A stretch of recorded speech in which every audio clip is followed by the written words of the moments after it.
Welcome to the very first episode of Buzz Behind the Biz. I'm your host, Yoel Gutierrez, and I couldn't be more excited to kick off this journey with you all. This podcast is about diving into the stories, the strategies, and the secrets behind successful businesses, peeling back the curtain to uncover what really makes them buzz. To start things off, I wanted to share a story that's close to home, our journey of building Mosquito Joe of Miami. And who better to join me for this than my business partner, Omar Sanchez. Today, we'll take you behind the scenes of how we got started, the challenges we faced, and the lessons we've learned along the way. Whether you're an aspiring entrepreneur, a small business owner, or just curious about what it takes to build a thriving business, you're in the right place. So let's get started.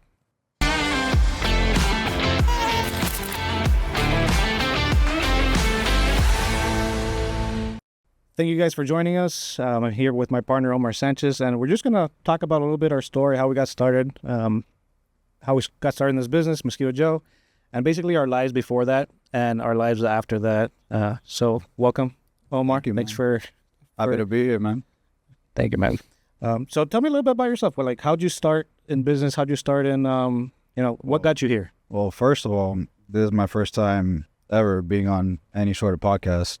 So I think I have to say, hit that subscribe button. There you go. And give us a like. Follow us on IG, Mosquito Joe of Miami.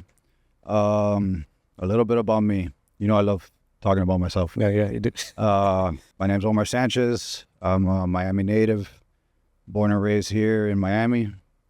I graduated high school in 2005 from Christopher Columbus High School. That's a private school, right? It is a private school, all boys school. It was great experience. Met a lot of good friends there. After that, I went ahead and got my bachelor's in business from Florida National University. Also, that's where I worked for about 8 years, doing financial aid, advising students how to get their financial aid and different things. And soon after that is where I wanted to start my own entrepreneur journey. And that's where we opened Mosquito Joe. Hey, so I have a question about high school, because I went to public school. I didn't go to private school. Do you think going to school at Columbus, a private school, made any difference in the outcome of, where you ended up or anything, or you think it was? No, I would say there are positives and negatives. It all depends on the person. I will say in Columbus, the brotherhood that you get from going to that type of school does make a difference in your professional life, because there are a lot of, people that go on to do more prestigious careers in politics, attorneys, doctors, and anywhere that I go, as soon as I say I'm Columbus, I have a job. Yeah, because I've seen, at least in my dealings with friends that have gone to private school and their friends, I think the greater majority of them have turned out to be lawyers or doctors or. But at the same token, I grew up with a bunch of public school. Yeah. My cousins went to public school. I have a bunch of friends that you went to public school and you're doing pretty well for yourself. It doesn't matter. Doctor. So I guess I'll say a little bit of my back end story too. Grew up, born and raised in Miami. Two siblings, older sister, younger brother, mother, father. My father, ever since I could remember, he owned a construction company, and I've always felt that.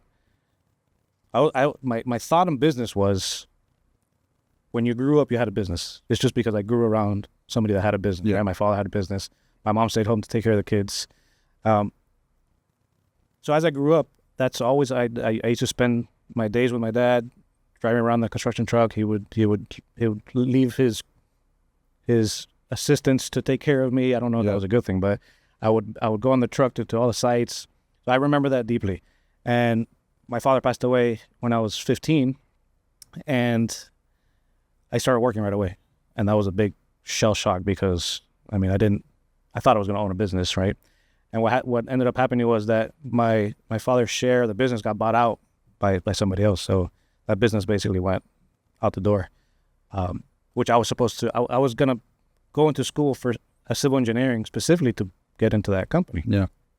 So, I started working, and odd jobs here and there. My first job was All Natural Nutrition. I don't know if you remember that. Yeah. It was a supplement shop in Corway in Miami. And then other odd jobs, I worked at Office Max and different places. But from there on, I started to get a hobby. I was very into fixing cars, like dropping cars and, doing that whole mechanic stuff in my backyard. I would do it for friends. So I decided that after high school, I wanted to become a mechanic. So I enrolled into Robert Morgan Vocational School. And from there, I got a AS in automotive service management, which lasted about 2 months after that. I stopped doing that. But from there, I started doing the different things. I was a property appraiser. I was in IT. I got into IT for years. I had several certificates, Microsoft certified, network system certified. I have so many certifications that it's. But it helped crazy. you. It definitely helped you because you are definitely a computer whiz, I will say. Yeah, I think it's helped now in the business. No, I think we'll get to that a little bit later. And the things that we're doing now that's helped us with the business. So during the whole IT thing, I think this comes up because I was in IT for like 15 years. I worked for Univision, for DirecTV, which is when we met. Yeah, we met 13 years ago. We met through mutual friends. Okay. So we would go out to football games, watch a bunch of stuff. Oh my God. We don't need to get to us for another episode, I guess.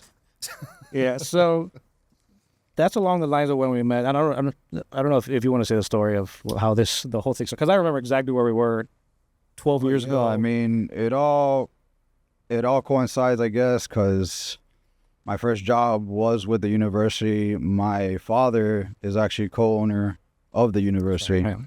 So my whole professional career revolved around the school. And I don't want to say I had a chip on my shoulder, but kind of. I wanted to, venture out and do something that was mine. So you didn't want to take over the business. You want to do your own thing. I wanted to do my own thing. I did enjoy my time there, but it wasn't for me. I was behind a computer all day. I wanted to be out in the field. I wanted to be helping people, and it just wasn't for me. So that's when I met you. Well, hold on. Before you keep going, tell me what you were thinking before you asked me, because you were looking at businesses before you. Oh, yeah. I was looking at... So tell me that part of the story. Before that, I was thinking of opening up a gym. Any gym franchise, it didn't matter which one. Why gym? Why gym? I'm very into fitness. I work out. I couldn't tell. Constantly. I work out constantly since I graduated high school. I've been very into fitness, and I thought that's the route that I wanted to take, but no, it didn't work out that way. Thankfully so. So I remember the street that we were on when you asked me to get into business together. You remember? I do remember, yes. What was it? No, I don't, actually. So we were on 117th and getting to Kendall. We were in your Dodge Durango. Yes, by Sergio's. Yeah. By the Sergio's by the gas station, I do remember. And you asked me, why don't we get into business together? And I was in IT. I wasn't really... The time that we knew each other, I was opening business. I had the shirt thing. Every time we would go to a football game, I would be selling shirts. Yeah, I remember. I was always in that mindset of trying to open something, and nothing really ever stuck. So when you asked me that, I said, you know what, because I've never done anything with a partner. I always wanted to do something by myself. But that intrigued me. The problem was that I had no money. So when you were telling me that you wanted to open gyms, especially you were specifically a 24-hour gym. Yeah. Mm-hmm. And I, in the back of my head, I was like, oh, Jesus, there's first of all the build out. Those gyms are not cheap, right? It's very expensive. This was over 10 years ago. Yeah. So even back then, they were over $300,000 for build out. Now it's even $450,000, $500,000 just to get started. So it was paying employees 24 hours a day. It was utilities 24 hours a day. And that just blew my mind. I was like, I can't. Yeah. So we kind of started looking for stuff, and it was pretty random here and there that we saw. I don't even remember what we found that before Mosquito Joe, honestly. No, I don't. So the way that we ended up on Mosquito Joe was I went to go visit my mother for her birthday in Georgia. And I was having a conversation with her, and I was telling her that Omar had asked me to go into business with him, that we were looking into franchises. And she had told me, why don't you go across the street, knock on the door of my front door neighbor. He was a franchisee. He started a company called Mosquito Joe last year, and supposedly he's doing really good. He works at a school, and he does this on part-time, and he's apparently going to make more money there than he did with the school. I said, okay. So I crossed the street. I knocked on the door. I talked with the guy for like an hour on his balcony, on his porch. And at the end of the conversation, he was like, "Man, if you don't open up in Miami, you're an idiot." You're gonna miss the boat. Right? And that really struck a chord in me. And I went back. I remember coming back home. We were watching a football game at I think it was a Canes game. At Fink's house. Yeah. At one of our friends' houses, we were watching a game, and I came up to him and I told him, "Hey, look what I found." And his face, after a few minutes, his eyes lit up, and it was like, "Crap, this looks true. Yeah. This looks good." First of all, the branding of the company was very good. No, not only that, it was more of a niche market back then. Not a lot of companies, they had it in their service offerings, but they weren't marketing it just strictly mosquito control. Yes, so there were other companies that were doing mosquito control, but not how we were going to be doing it. Yeah. There was people installing systems, and that's not what we were going to do. We were going to do a mosquito control service. Sprays, yeah. Right. So we couldn't find anybody that was doing that. So we said, it's Miami. I remember, Jesus Christ, when I was little, we had a house with a pool and a tiki, and it was a great backyard, and we loved it. But I remember every time we wanted to go outside, my dad would say, "Hold on." He would have to go out there, hit the fogger. He would be out there spraying the fog, and then we'd go out. A couple hours later, mosquitoes would be back. He'd redo it. So it was always a process to go outside, especially in the summer in Miami. But even though South Florida, we have mosquitoes year long, in the winter, we're not really in the pool that much, right? There wasn't pool heaters. Well, we didn't have a pool heater back then.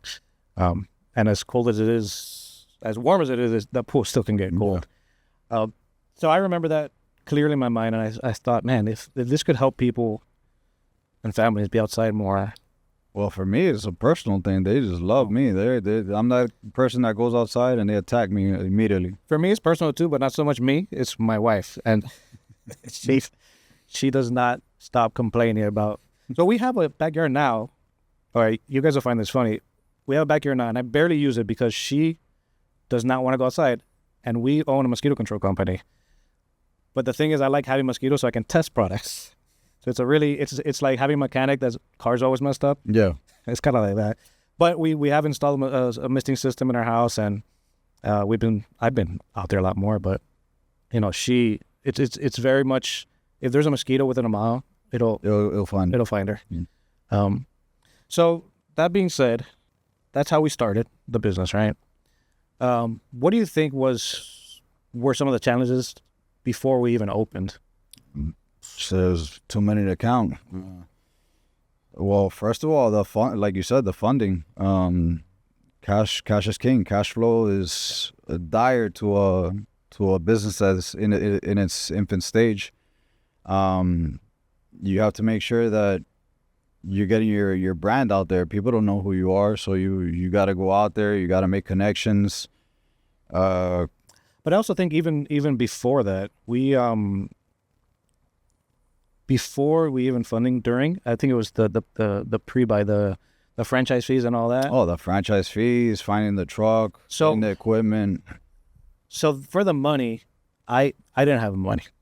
I didn't have any savings. I didn't have anything. You had to sell I had to sell my soul. So basically, my mom would have been able to put up my end of the transaction, but unfortunately, she couldn't. She was doing some real estate transaction, and she couldn't help me. And I mean, that's fine. She's helped me in the past for different things, and I've always paid her back. But she said she couldn't, and she's not gonna lie to me. But I believed her. And so what ended up happening was I had to beg and plead everybody. Like I wanted this to work so bad. It kind of gave us the ultimatum that we had to make it work once we were all in. Well, yeah, because when I did find a family friend of my best friend that was willing to loan me the money, he did it at an interest rate, so it wasn't free money. Mm-hmm. So he was charging me for it, which I understand. It's a business transaction, and I wouldn't have wanted it any other way because I knew that if he did that to me, and I have interest in it, I have to pay interest. I want to make this work, right? I want to pay him back. And I'm a type of person that hates owing anybody. My dad always taught me that if you're gonna give money away, give it away. Don't expect it back. Mm-hmm. If you can do it. If not, so you say no. But I was able to get the money, and once we started, man, it was it was pretty crazy. It was So crazy. so we had the thought of, let's keep our day jobs, because we both had 9 to 5. No, that quickly went out the window. So we said, It went out the window. we're gonna keep our 9 to 5s. We're gonna do this on the side, all right? And then eventually, when we started getting busy, and I think that lasted 2 weeks. 2 weeks. 2 weeks. But that's where the other struggles came in. Paycheck wasn't coming in regularly. Thankfully, my wife was making good money at the time, and she was able to support, the household. And we didn't have kids at the time, which helped. Yeah, so I was in the same boat, because I would have loved to do this alone. No offense against you, but Yeah. I'm glad we did it together, because if not, we wouldn't have done it. First of all, my wife took over bills, right? Yeah. And it's not like we were making money. She was making $18 an hour working as an eye doctor assistant. Yeah. So we were struggling. I sold my truck. She had to drive me back to work every day. to what you said about doing it alone. I think any entrepreneur wants to start off alone. Once I've owned a couple businesses here and there, and when there's too many chefs in the kitchen, things can get a little, but thankfully we've always seen eye to eye, and it's worked out. Yeah, I think that's one of the things that is a lesson in partnership too, is making sure that you're honest with each other. You have preconceived notions of what you're coming in with. Oh, you gotta check your emotions at the door, and you gotta make sure that once you walk through those doors, the business comes first. But emotions are involved, though. No, 100%. We've had our ups and downs too. Of course, yeah. So, but once we started, we bought a single territory of our franchise. So our franchise is a Mosquito Joe of Miami, and they work in territories. So we have a certain territory in Miami, and I think we had one truck. So you were driving. Yeah. I was in the passenger seat taking calls, taking notes. When we get to the house, you'd spray, I'd spray. We take turns, just because calls were coming in like crazy. And this was literally the first couple of weeks. 2015. This was 2015. Fast forward 2 months, and we said, I remember we would get home. Well, we would get back to the office, which was my townhouse off Kendall, at like 6:30, 7 o'clock at night. And then all the missed calls that we would get from potential leads, we would call back. And I felt so bad. we were calling people back at 8, 9 o'clock. Hey, I'm eating dinner. We're like, hey, can I talk to you about your mosquito control? Are there mosquitoes biting you right now? But, we did close a lot of customers. Yeah, we did, yeah. We did close a lot of customers. We felt bad. We gave a lot of discounts, which we shouldn't have. But that's something that you live in your life. That's part of business. You got to know your pricing as well. You got to do your competitive analysis, all the stuff that you hear online about opening up a business. It works. So one thing I learned in the beginning about that was, because I was very, very nice. I didn't believe in our products, put it that way. I didn't believe in, because I wasn't my audience. I wouldn't have purchased this service. And that really affected the business in the beginning, because I was giving discounts every call. Even if they didn't ask for it, I was giving discounts. So I just thought people wouldn't pay for it. Well, your thinking behind it too is you rather get the customer than you need the money right now. We're just starting. Yeah, but I still think we would have kept those customers if we would have kept our. Yeah, for sure. So what the lesson here is, if you don't believe in your service or product, don't be the one selling it, because you're gonna discount a lot. So when we got our first office person, and we told her, this is the prices. If they ask you for a discount, the most you can do is 10% max, because I was going up to 50%. Yeah, we were giving it away. We were giving it away.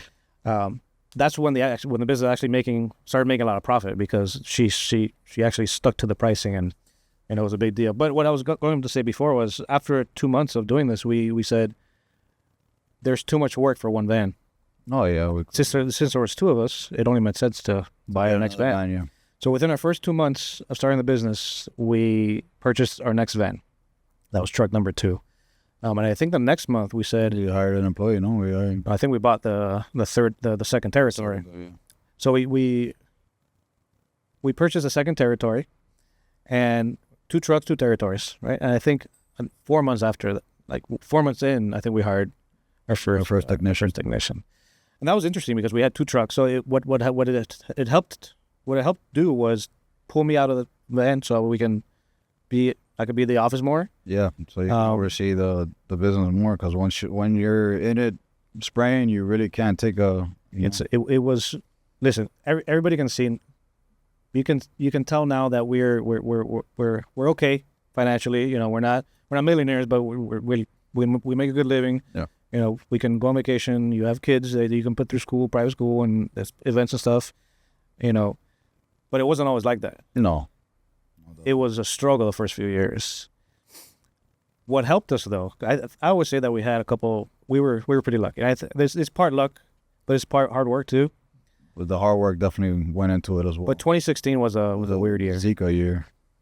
So 2016, we get a call, or I read the news when I'm out spraying, and the governor puts a state of emergency for Florida about Zika.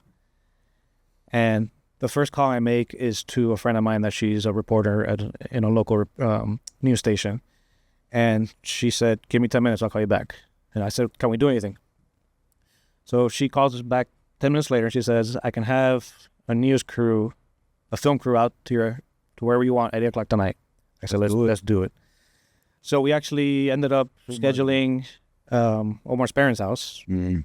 And we did the interview there with the Channel 7, and that's where the waterfall of the floods. The floodgates were open after that. Yeah, so we basically quadrupled in size in, I don't know, 2-3 months. Which, yeah, for a lot of people, you have to remember it was scary. There was a lot of pregnant women that were. I remember servicing women, and they wouldn't even open the door when I went to knock. Well, to let them know. I think most of the calls came from family. They would crack the door open. The family of the people that were pregnant. Yeah. So I'll pay for my daughter's service. Yeah. So people's family were calling to pay for their family members that were pregnant. To protect their loved ones. You guys remember Zika was a big outbreak here in Miami in 2016, and it was a big deal. It was a big deal. A lot of people were asking if we had a crystal ball, if we knew that was coming. The good thing with us was none of our customers that we know of ever got Zika. No. We did hear of neighbors of customers that. So there was I remember this one story where a customer their neighbor had a Labor Day party. There was a barbecue and it was like 50 people. Mm-hmm. And I think 49 people got Zika. And they were freaked out, but they were, they stayed indoors. They didn't, they had our service. The neighbors did get their service after that. But it was a crazy year. We were on, I think we were on Good Morning America, the Today Show, countless radio stations, news stations.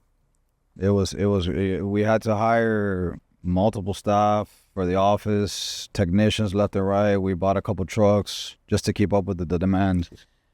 Yeah, that was a real lesson in expedited growth, or scaling real fast. Yeah, but you have to also be careful with that because you don't want to outspend what you're making. And yeah, I think we navigated it pretty good because So part of this business that scares me was that we did so good so fast, and I never had a business that was successful like this one. So it was a little scary. We were flying by the seat of our pants. Not knowing things. Luckily, the decisions we made turned out the right ones. Turned out right. Ended up being the right ones.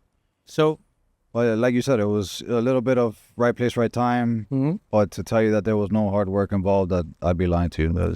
Yeah, we worked with the local county. We've done work for local cities that request our service because the local departments were just they were either overwhelmed, not being able to do everything. So we were contracted to do some of that work, which is very in my eyes speaks a lot, right? Because if the government wants your help, of course, you got to be doing something right. Yeah.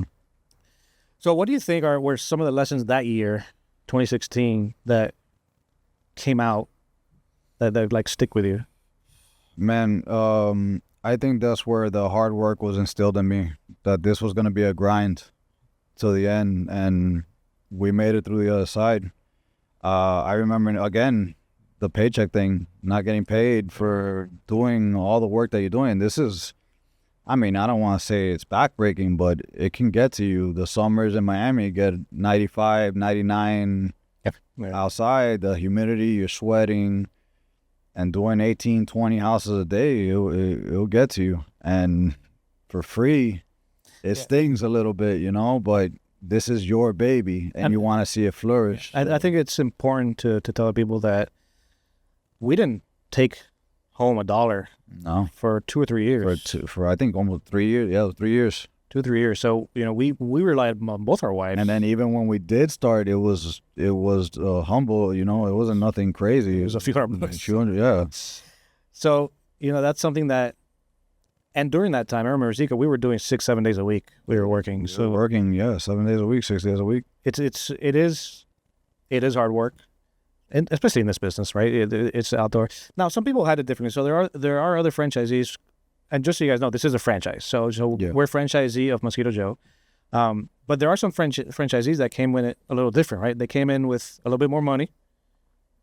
They were able to hire off the bat office staff. Some of these franchisees were older, so they couldn't be out there spraying, right? So they had. Well, that's part of your when you're opening up the business, you have to realize you got to see what if you're going to be handling it day to day or not. Are you going to be able to spray in our business? Spray. We came in kind of blind, so we did everything. You did everything. We were the janitor. We were mechanics.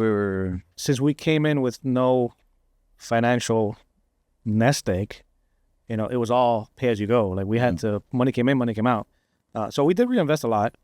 We didn't get our first office for a few years. The first office girl wasn't for a few years. Yeah.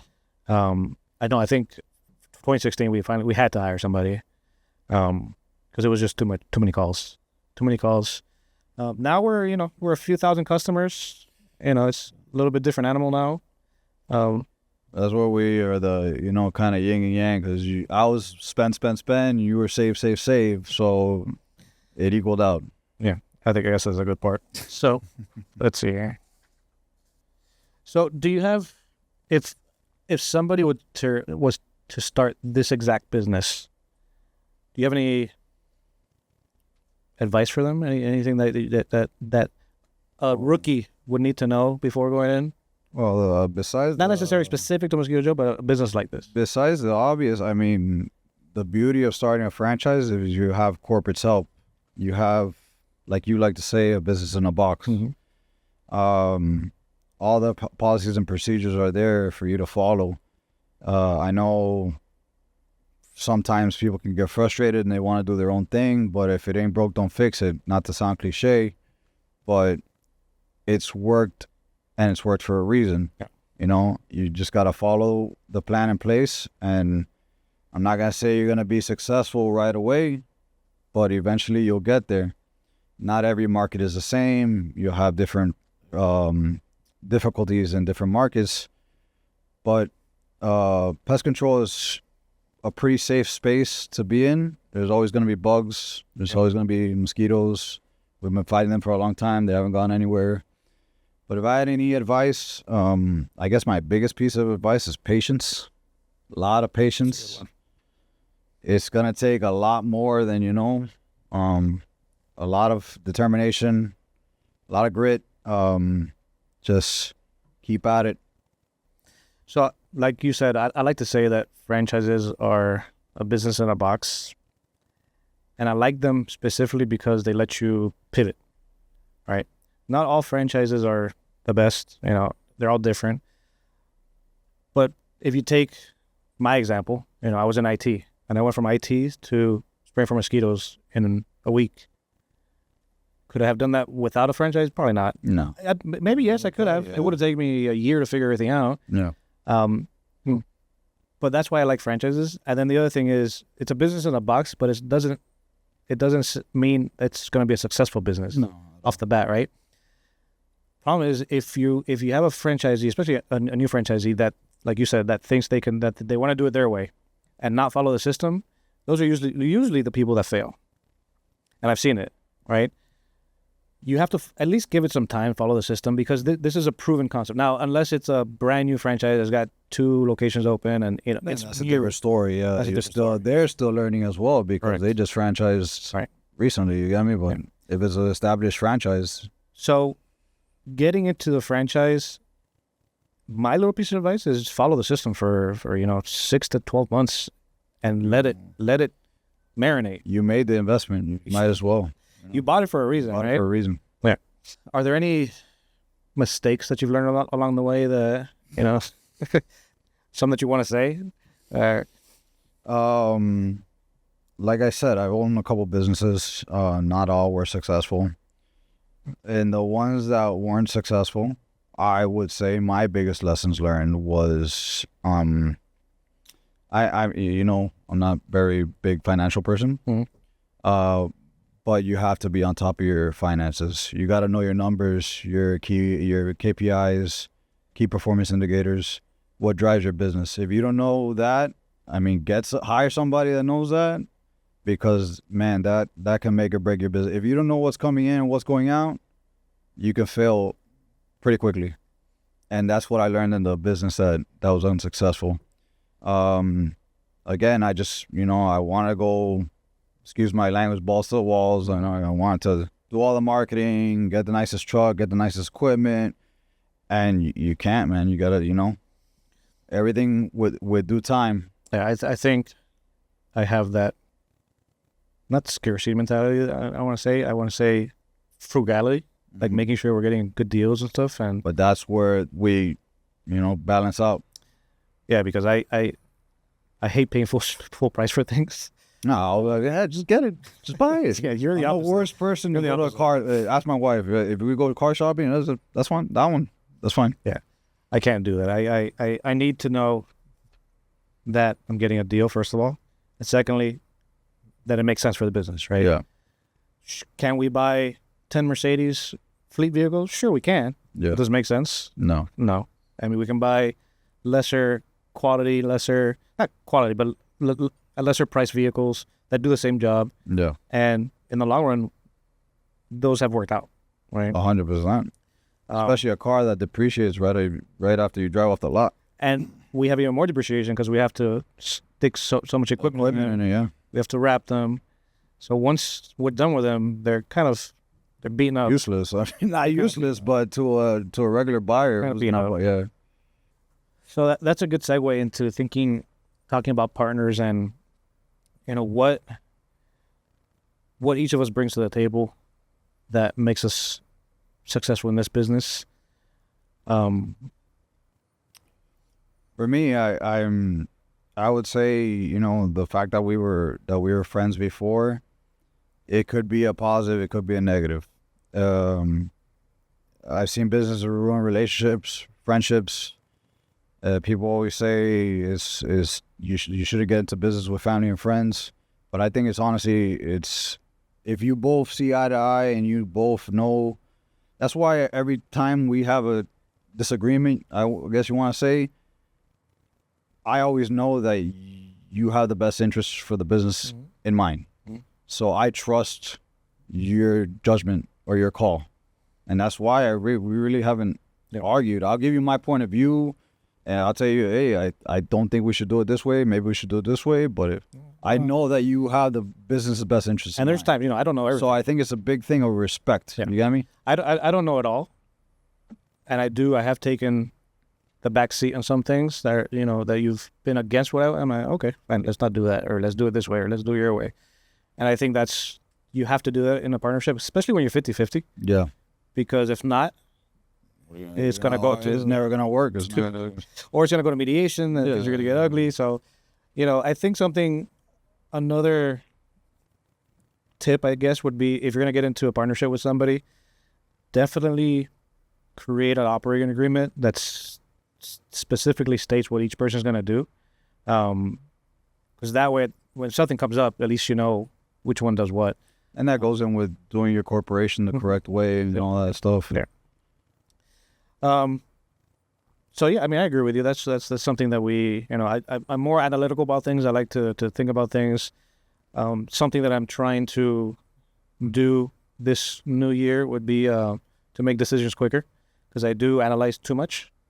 And something I've learned is that when you have a decision to make, yes or no, there's actually 3 decisions. It's yes, do it, no, do it, or think about it forever. Yeah. So that's your 3rd decision to make, that option, right?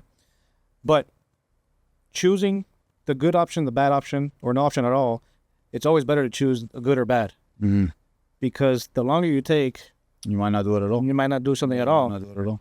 As opposed to if you choose the bad decisions, you're going to learn that pretty quick and then change it to the right decision. Yeah. Right?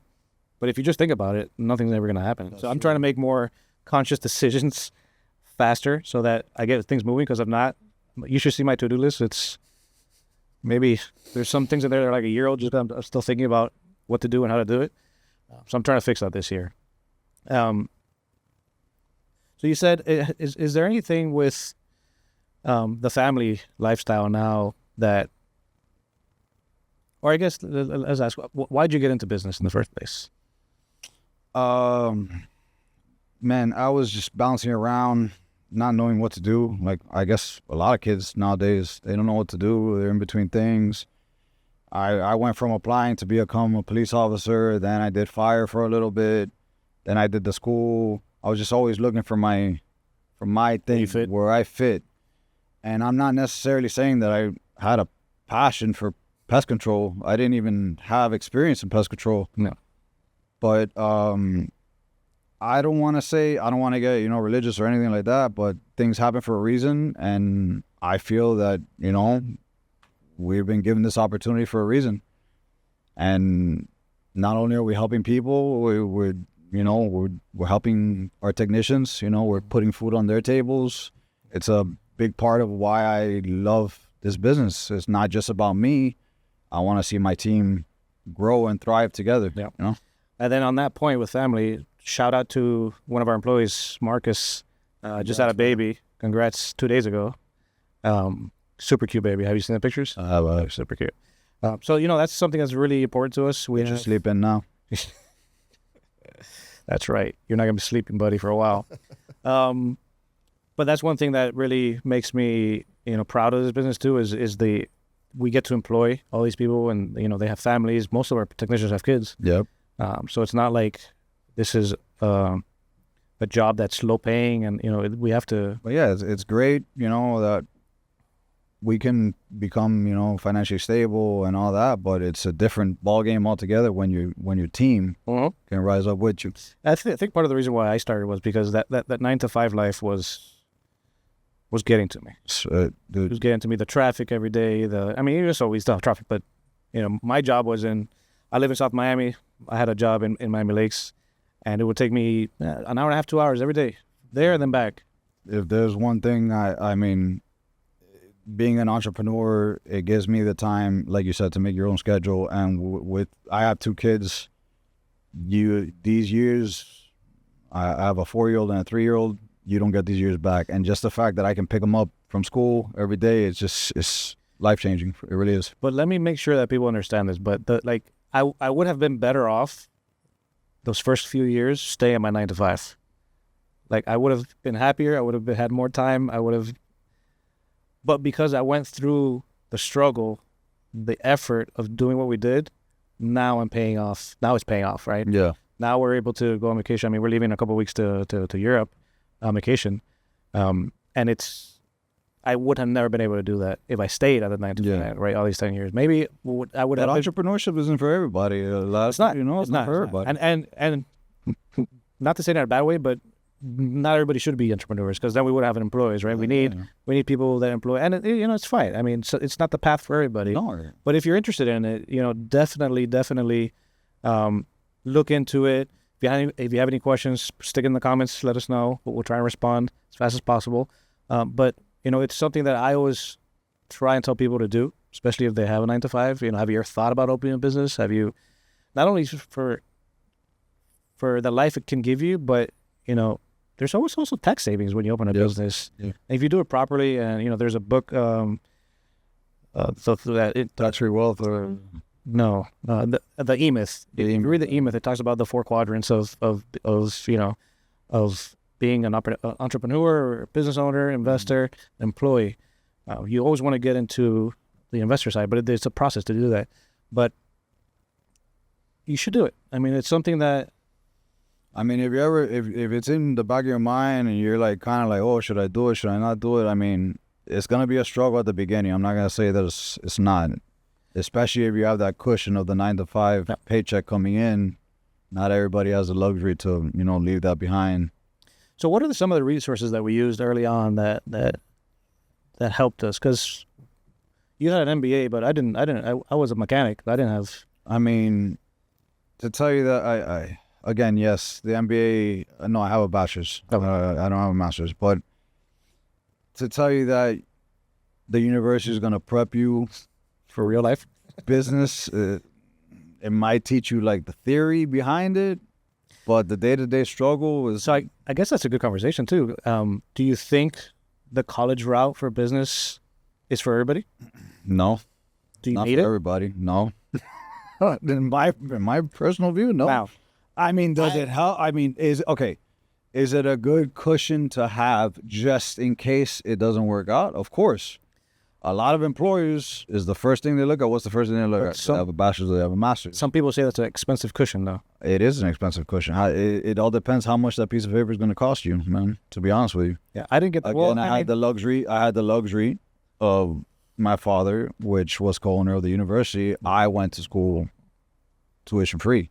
Thankfully, that helps. You know, that helps a big That does deal. help. Yeah. So But a lot of people do not have that luxury. right, I don't want to say I didn't go to college. I went to vocational school and I got an AS in automotive service management. But it's not. I just every day was mechanics. There was no schooling, so I didn't really finish college. So I still got where I'm at. I'm still learning every day. So would it have been better? I have no idea. I would have been owing money for. I have friends that are 40 years old that are still paying their tuitions. So, No, do you need it? Absolutely not. I would just say it's more of a cushion just in case things will go south. especially these days where there's so much information on the internet and classes and courses and There's certificates so are many free. things out there. I mean, even for like digital marketing stuff, Google gives you so much free schooling, and you get YouTube certificates. University. YouTube University is always I watch that thing every night. That's why we're on here too. Shout out to YouTube. What's one thing about entrepreneurship that you wish you knew before we started this? I guess the time that it was going to take to be successful. Would you have done it if you knew how long it was going to take? I can't tell you Right? that answer. I can't tell you that answer. Yeah, I don't know. I don't know. If somebody would said 3 years till you make money, why was it like, maybe it was going nah. to be more. Maybe it was going to be more. We don't know. I don't want to say we got lucky, but the fact that Zika hit, I think, fast forwarded us to the point of, profiting. Right. So I tell people all the time that Zika was one of those things that helped us. Would we have gotten to where we're at now? Yes. Probably, yes. Yeah. It just sped up the process. It would have taken a couple more years. I think that sped us up maybe a year and a half, 2 years. Yeah. Max 2 years. Because we have been on a upward growth slide and since we started. I mean, this is our 10th year in business. And But I think that's also due to the fact that, the way that we were doing things correctly, especially when we started with the reviews, the Google reviews, the word of mouth is huge. Yeah, that's marketing is super expensive. That's definitely something that people need to focus on is, making sure that their business is out there, making sure that people know that they're out there, and, reviews are a big thing. Reviews are huge, man. Google's a big thing. Also now, AI is a big thing. So making sure that those platforms know who you are and making sure that your listings and all that. In today's day and age, the last thing you need is a bad Google review for everybody online to see. But a bad review is not the end of the world. No, it's not, because I actually like them because it shows you're real, and it shows that you care, especially if you're answering them. Now, you should be responding to every single review, good and bad, but the bad ones are the ones that you want to. I find it as a challenge, like try and turn this customer around. Mm-hmm. And when you do that, that's when people start to notice things. And people talk, man. People talk to their neighbors, their friends, and if you come to someone's house and you just do the job with a piss poor attitude, people notice, man. You got to go, and customer experience is a huge part of what we do. So, talking about the future, do you have any goals for Mosquito Joe for the next, 5-10 years? I want to continue to grow. I don't want to. I mean, if you want to talk numbers. No, I don't think we have to talk numbers. I think more. I would like to continue to grow. Florida is pretty saturated with Mosquito Joe territories, but hey, who knows? So you're talking about like taking over? Yeah, purchasing another territory. So we have taken over, we have bought out a neighboring franchise before. So we went from 2 territories to 4 by way of purchasing a neighboring franchisee out of their business. Now they wanted to move, they wanted to sell. We were the first ones that they asked, and we were able to buy that out. And we're a little over, what, 2,000 customers? More, yeah? More than 2,000 Close customers? to 3,000 customers now. I definitely want to get past that. I think a big thing for me would be real estate. I think a building, parking, because right now we rent We are several, limited, yeah. we rent several warehouses and we're limited in space. So we were talking about purchasing more vehicles, and the struggle that comes with that is actually where we park them. A lot of other pest control companies let technicians take home trucks. That's another added expense. It is on the table as an option, but it's not the first option I want to go through. But finding something for us, I think it's something that would be huge. And it's not like we haven't been looking. We've been looking for years for something. And the Miami market is, it's crazy. Unfortunately, in our area where we're at, commercial real estate is a little untouchable, especially if it's a building. Yeah. Land is super expensive. And we need land. I mean, right now we have 13 trucks. Oh. And we're going to need more. We need space for that. We need space. Just, our office is growing. We have our marketing department is growing. Our office is growing. By the way, with the marketing department, I do want to shout out Adi behind the scenes over here. Say hi, Adi. Hi. So, having a building where we have enough room for everybody is definitely something. It's going to be definitely, yeah, I agree with you. There have been a few buildings that have been for sale around us, but I mean, they're just so you guys understand the market here. A building with some land, like few 3 to 5,000 square foot building is $3 to $4 million. Yeah, like it's not. It's crazy. You go to some Mosquito Joe franchisees, and they have this nice building all built. Yeah, damn. Fortunately for those cities that are up north, land and commercial buildings are a lot more affordable than here. It's just a little untouchable at the moment. It's I would love to, but hopefully here in the near future we'll get something. It will happen. You have any funny stories from the beginning? Anything unexpected that we, not the PG rated? PG rated ones. We have some R-rated one. We actually went through. Who did we do that with? That we talked about? Oh no, most of the guys. I was at a mastermind event, and all the CEOs went around talking about funny stories with their employees, and it was pretty rated R. Since we go to homes, a lot of times we have to knock on the doors. If somebody doesn't answer the door, we go into the backyard, make sure nobody's there, and sometimes things happen. People don't know we're there. Yeah, I mean, I've fallen in a pool, got bit by a dog. I've fallen with the blower. The pool was funny after. The pool was funny after the fact. Yeah. My first thing was, is the blower okay? The best. Because you were calling me, so you were okay. I was just hoping their security cameras weren't weren't rolling that day. I called them to see if they were. Yeah, so I mean, there's a lot of stories. There's plenty of stories to do with employees, and I don't have anything specific. But yeah, that pool day was pretty crazy. Are there any exciting projects or any new innovations that we're doing at Mosquito Joe? I think we have. Besides the podcast? Besides the podcast. So this was one of the ideas we had. Was to start this, and it's not for Mosquito Joe. It's in general. I've been wanting to do this for a long time. I have a lot of friends that I've met through like the Goldman Sachs 10,000 Small Business Program that I would love to interview. Lots of friends, lots of people that are business owners, and I'd love to learn from them, because that's the quickest way to learn anything is by learning from somebody that already did it. Yeah. But the other thing I want to do for us is interview our employees.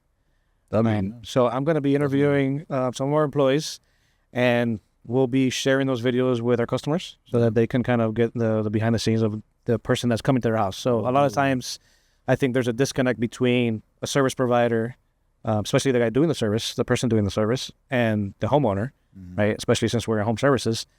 where at least they have some sort of trust now if they see a video of our employee explaining their background, why they do what they do, and all that stuff. So I think that'll be a cool little thing. We're definitely trying some marketing stuff that we've never tried in the past. They're actually old school things that, usually don't provide too much ROI, but gonna try them anyway and see what happens. I just want to get the word out there that we do a lot more than just mosquito control. Yep. A lot of people just see Mosquito Joe and they think mosquitoes, but we're a full pest control company. Yeah. Outdoor pest control. We do everything about pests. We stop pests from coming inside your house. Basically, that's the name of the game. We stop them before they go in. Take care of any issues. Mosquitoes, fleas, ticks, ants, roaches, spiders, you name it. Rats. You got it. Rodents, rats. We do it all. And that's one thing I want to drive home this year for sure. So I think a good question that it's kind of something I would love to know is, if you weren't running this business now, what do you think you'd be doing? Man, it's been a long time. So it's been a long time. We've been in business. It's going to be 11 years. 11 years. I don't know. I'd be lying if I told you. If I wasn't working for the university, who knows, man, where I would have gone. I did have a passion for fire. I wanted to be a firefighter for a long time. Shout out to not to bring up another topic, but all those firefighters in California that are dealing with the fires in LA. That's, I give it up to you guys. You guys are, brave. So we're currently filming this January 13th of 2025. So California's currently going through some major fire issues, and our thoughts and prayers go out to somebody out there. So if I wasn't doing this, man, I'd probably still be in IT. I mean, probably, something sales. It's a safe bet. It's a safe bet. I mean, I don't know about safe. Well, yeah, I guess it's safe, but it's ever evolving. Ever evolving. So I'm still in IT. For Mosquito Joe. For us. I do a lot of the back-end automation stuff, a lot of the, marketing, all the computer stuff I do here in the office. AI we're very big into. We built our own voice AI bot that does our after-hours calls, overflow calls. So, that's something that I have a passion for, which is good. But thankfully you do, because I don't even know how to. It'd be a lot more expensive. I can save PDF. That's all I could do, basically. Can you? I don't even know. But you don't remember where you saved it. It's a problem. So, if you were to meet your 20-year-old self right now, what's some advice you would give him? Oh, man, a lot. Business-wise or personal life stuff? That way, kind of same thing. Same thing. Let's say business. Let's say business. We're focused on business. Nah, it kind of coincides, I guess. I don't know, we're allowed to say bad words. Yeah, sure. Fuck it. Focus on your shit. There's plenty of time to party. There's plenty of time to do all that stuff. In your 20s, when you have the energy, focus on what you got to do. Get it done. Whether it's school, business. Don't worry about the girls. Don't worry about the partying, the drinking. It'll all come in time. Especially, it's funner when you have the money to do it. So I would say tone it down and focus on your shit. Yeah, I think I would tell myself, pay more attention, focus more. I wasn't a big partier. I was. I think they get that. But I got married early. I got married at 24. I'm still with my wife. We've been together 25 years. Married for 18. But I think learn more, learn faster, because all the financial stuff that caused us issues, I could have mitigated if I would have learned more about that stuff early on, instead of I wasn't a drinker, but we played a lot of video games, and we were actually I drank, but it was more. I mean, every 20-year-old routine is focus on other stuff. So I think we're gonna end this with something that I want to ask everybody that comes through here is what's one buzzword that every entrepreneur should embrace? Not to. You get it? You get it? Buzz behind it. I like that. Not to steal any. But I shout out to Andy Frisella. I will hear a lot of his stuff, but I'd say one buzzword is definitely grit. Grit? Nice. I like that one. Grit. So we'll put that down as this episode's buzzword.